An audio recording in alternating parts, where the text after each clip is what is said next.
어려운 과학 기사를 쉽게 풀어보는 과학 기사를 부탁해 과기부 순서입니다.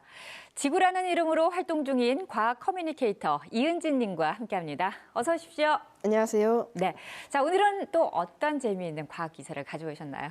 네, 최근 미국 플로리다의 한 가정집 지붕과 천장을 뚫고 정체불명의 금속 덩어리가 떨어졌는데요. 알고 보니 이 금속 상공 400km 위에 떠 있는 국제우주정거장의 부품으로 밝혀졌습니다. 그래서 오늘은 언제 우리를 위협할지 모르는 우주 쓰레기에 대해 알아보겠습니다. 네, 이 우주 쓰레기가 우리 집 지붕으로 떨어진다. 정말 상상만 해도 끔찍한 일인데요. 그런데 우리가 살면서 이 우주 쓰레기를 맞을 확률이 얼마나 될까요? 최근까지 집계된 우주 쓰레기와 전 세계 인구가 차지하는 면적의 비를 고려하여 계산하면 우주 쓰레기에 사람이 맞을 확률은 1조 분의 1 정도입니다. 로또 1등 당첨 확률이 약 814만 분의 1이니 이보다도 더 어려운 일이라고 볼 수 있는데요. 대부분의 우주 쓰레기가 지구로 재진입할 때 가열되는 현상으로 인해 소멸되기 때문입니다.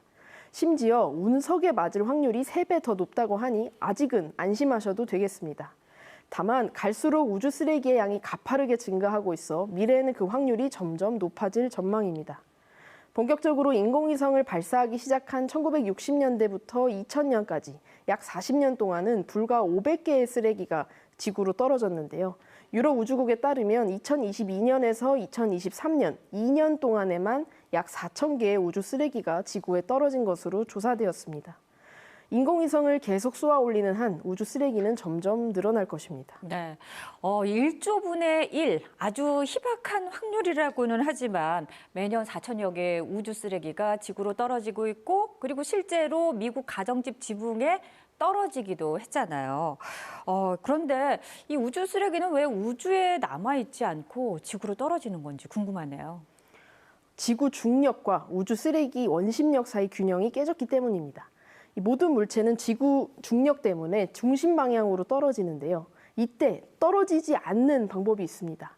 이 지구 주위를 굉장히 빠른 속도로 돌아서 원심력을 키우면 됩니다. 이 속도가 느려지면 원심력이 약해지고 결국 중력과의 균형이 깨져 지구 중심 방향으로 인공위성이 떨어지게 되는데요. 그래서 인공위성에도 수명이 있습니다. 필요한 만큼의 속도를 낼 수 있는 기간이 곧 수명인데요. 고도 700km 정도에 있는 저궤도 위성의 궤도 수명은 평균 100년입니다. 이 기간이 다 되면 결국 속도가 줄어들고 지구로 떨어지게 되는 것이죠. 네. 자, 그렇다면 말씀하신 것처럼 인공위성의 수명이 다하기 전에 이 저궤도에서 그 더 높은 궤도로 올리거나 혹은 다른 방법으로도 이 우주 쓰레기를 처리할 수 있는 방법이 있지 않을까 싶은데요. 네, 우주 쓰레기를 처리하는 방법은 크게 두 가지인데요. 먼저 인공위성을 고도 약 36,000km의 궤도로 올려보내는 것입니다. 네. 이 궤도를 무덤 궤도라고 하는데요. 무덤 궤도로 간 인공위성들은 수천 년 넘게 이 궤도에 머무르게 되고 서로 부딪힐 확률도 매우 낮아 우주 쓰레기를 발생시키지 않습니다. 이 무덤 궤도보다 겨우 300km 정도 낮은 위치에 있는 정지 궤도 위성은 이 무덤 궤도에 올려보내는 것이 더 쉬운 폐기 방법이 됩니다. 반면 저궤도 인공위성의 경우 무덤 궤도까지 가기 너무 멀고 비용도 많이 들기 때문에 대부분은 지구 대기권으로 끌어내려서 폐기합니다. 지구에도 인공위성의 무덤이 있는데요. 바로 포인트 니모라는 곳입니다. 남태평양 한가운데 망망대해 있는 지점입니다.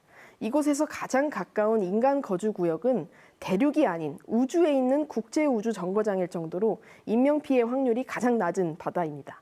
또 이곳은 해양생물도 다른 바다에 비해 적게 살기 때문에 계획하에 인공위성을 추락시킬 경우 모두 이곳을 목표로 재진입시키고 있습니다. 네.